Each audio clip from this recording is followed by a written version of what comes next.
اللہ اکبر. ماں تو ماں ہوتی ہے اور اس کی کمی انسان جس بھی مرحلے پہ چلا جائے ماں کی کمی کبھی بھی انسان جو ہے وہ اس کو پوری ہوتی نہیں دیکھتا. میں اور آپ کیا، میری اور آپ کی حیثیت اور اوقات کیا، خود امام الانبیاء نے اس کمی کو محسوس کیا.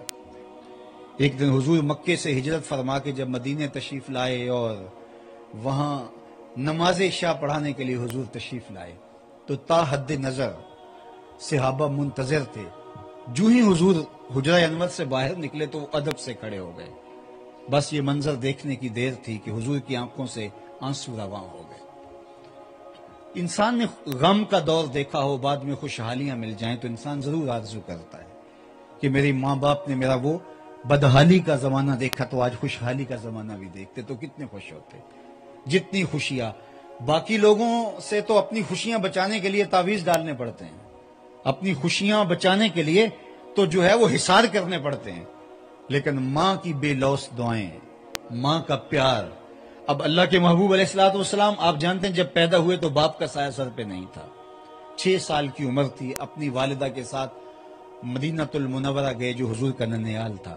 واپسی پر ابوا کے مقام پر سیدہ آمنہ سلام اللہ علیہا کی طبیعت خراب ہو گئی. انہیں لگا کہ یہ بیماری جان لیوا ثابت ہوگی. انہوں نے سیدہ برکہ کو بلایا، ام ایمن سلام اللہ علیہا کو، کہا کہ میرے بیٹے کو بحفاظت امیر قریش عبد المطلب تک پہنچا دینا. اور خود انہوں نے اپنا تپتا ہوا بخار سے ہاتھ حضور کے سر پہ رکھا اور سیدہ آمنہ حضور سے کوئی بات کرنا چاہ رہی تھی لیکن ضبط کے بندھن ٹوٹ گئے اور چھم چھم آنکھوں سے آنسو برسنے لگے. سیدہ آمنہ حضور سے بس جو باتیں کرنا چاہ رہی تھی نہ کر پائیں، لیکن 2 باتیں انہوں نے کی. سیرت کی سب سے پہلی کتاب ابن حشام میں یہ واقعہ موجود ہے، باقی کتب میں بھی.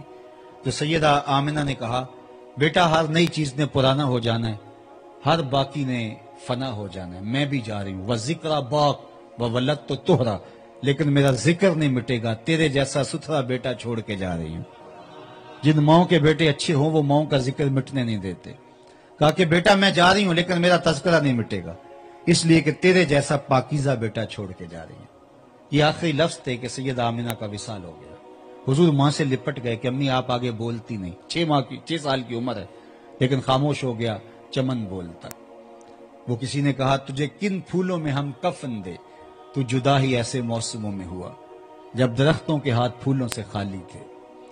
آج حضور مدینے میں تشریف فرما ہیں تو صحابہ ادب سے کھڑے ہو گئے تو آقا کریم علیہ السلام کی آنکھوں سے آنسو جاری ہو گئے اور ادھر اقامت ہو رہی ہے اور حضور کی چشمان سے آنسو جاری ہیں. اور پھر حضور نے فرمایا، الحاوی الفتاوی میں امام سیوطی نے اس واقعہ کو نقل کیا، حضور چھم چھم روئے جا رہے ہیں اور کہا لو ادرکت والدی او احدہما، کاش آج میرے ماں باپ زندہ ہوتے یا کم از کم میری ماں ہی زندہ ہوتی. وانا اصلی صلاۃ العشاء، اور میں لوگوں کو نماز عشاء پڑھا رہا ہوتا. واقرأ فیہا بفاتحۃ الکتاب، اور اس میں سورہ فاتحہ کی تلاوت کر رہا ہوتا.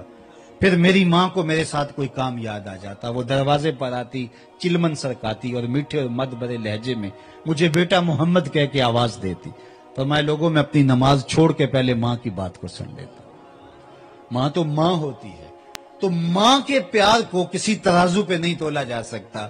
تو یار ماں نے تو جنم دیا ہے اور اس کا پیار چھلکتا ہے، تو جس نے خلق کیا ہے اس کے پیار کا عالم کیا ہے.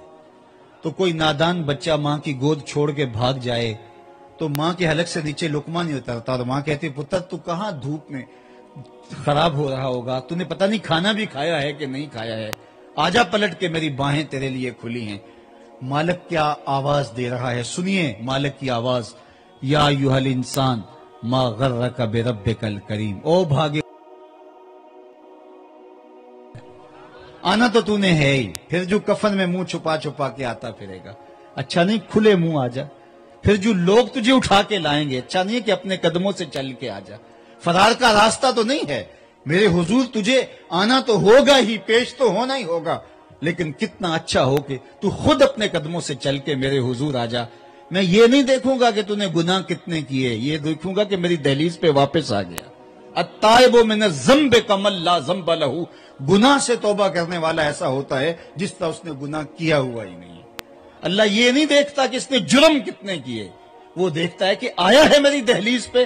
فرشتوں کہتا ہے دیکھو میرا بندہ آخر میرے در پہ آیا ہے نا،